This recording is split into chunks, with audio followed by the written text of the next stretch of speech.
Hey, what's up guys? Coach Matt here, and today I want to make a video that discusses the idea of, does dietary fat actually make you fat? A lot of people tend to believe that if you eat a high fat, low carb diet, that body fat just magically doesn't acquire in your body. And alternatively, some people think if you do a low fat diet that it's impossible to get fat. And as usual, the answer is it depends, and it's somewhere in between. So today's topic is, does fat make you fat? And the answer is yes and no. And that's kind of confusing, I know, but remember, it's all about your calorie balance and how many calories you're actually eating per day, and if you're in a surplus or a deficit. Obviously, if you're in a calorie surplus, you will gain body fat. If you were in a calorie deficit, you'll lose body fat. Some quick facts about fat. Per gram of dietary fat has about 9 calories as you eat it. So when you eat 10 grams of fat, you're also consuming 9 calories at the same time. Fat generally adds flavor and texture that is pleasing in foods, and it makes food taste good. If you ever eat a low-fat diet and have low-fat options, generally they're not nearly as tasty as their higher-fat counterparts. Fat is required for optimal health and hormonal function. Fat is part of a good, healthy dietary intake, and we actually need fat to live. The essential fats being omega-3s and omega-6s. A quick side note is that generally modern diets are very, very high in omega-6 fats, but low in omega-3s. That's why supplementing with fish oil and omega-3 supplements can be very useful, and it just depends on who you are and what you need. But we're looking for a balance of omega-3s and omega-6s in your diets. There are many different types of fats: saturated fats, unsaturated fats, polyunsaturated, monounsaturated, short chain, medium chain. There's a lot of different types, and we're not going to go into that today, but know that a good balance of all fat types is part of a healthy diet, except trans fats. Trans fats are scientifically proven to be very detrimental to your health, and those come from when you process foods, process the fats to increase shelf life. It creates these trans fats that will just wreak havoc on your body and your cellular health. So just know all fats are okay in balance, except trans fats. Avoid those as much as you can. So what happens when you actually eat food?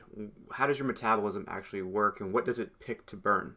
Well, your body primarily burns what it eats most of, but there's also a hierarchy to it.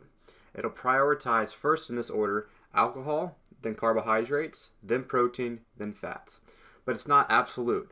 At all times, a variety of nutrients are being used, but the priority shifts based upon what's available and what kind of activity you're doing. Speed of digestion will really affect this. Typically, we digest foods in that order, and that's how quickly they're broken down. Now, what about carbohydrates? I'm sure most of you have heard that carbohydrates will spike your insulin levels, and that causes you to gain fat. Well, it's really not that simple. Almost all types of nutrients will affect your insulin levels and increase them, especially protein. It's actually been found that protein can spike your insulin levels just as much as sugar can, and so that's not the whole story. At the end of the day, it all comes back to your calorie balance, and if you're eating, no matter what you're eating, if you're in a low calorie intake or a calorie deficit, you will lose weight. However, carbohydrates are your body's preferred source of fuel for most activities. And when any carbs that you don't burn off are going to be sent to the liver or to muscle tissue to be stored for later use. It's very, very rare that carbohydrates are actually transformed into body fat through a process called de novo lipogenesis. And that only happens if you eat massive amounts of carbohydrates on a frequent and regular basis, like a multi-day basis, and you're very, very sedentary. Because if you're not sedentary and you're active, your body's going to burn off those carbs before it goes to be turned into fat. And you also have to be in a constant sedentary status because your body's going to be constantly storing that carbohydrate, and if generally your stores won't get maxed out if you're moving. So back to the original question: does dietary fat, or does fat make you fat? And the short answer is actually yes, it can, if you're in a calorie surplus. And why is that? Well, whenever you eat in a calorie surplus, any dietary fat that you eat is first shuttled through the body to get burnt, but since you're already eating other nutrients, your body's going to be using those other nutrients for fuel, and that's going to move that dietary fat into stored body fat. And on a side note, that your body essentially has unlimited capacity to store body fat. We've seen some sad stories where some people can get up to 1,000 pounds of body weight, and that's primarily stored body fat. And so when we eat a high-fat meal, that tends to skyrocket our calories and take us out of a calorie deficit and put us into a surplus. So when you have high-fat intake, it's really easy to overeat, and that is what creates that fat storage.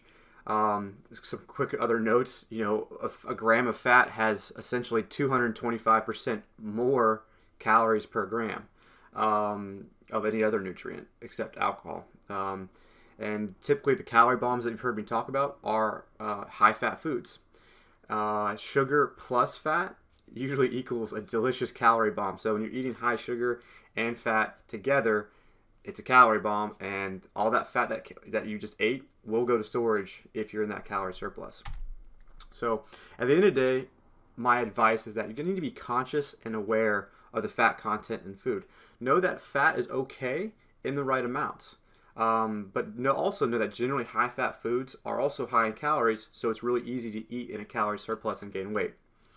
When you add fat to a meal to make it taste better, like with dressings, creams, butters, and stuff like that, what was once a healthy, good meal is now going to be approaching a calorie bomb status and is going to be really what's going to tick up your calorie into a surplus.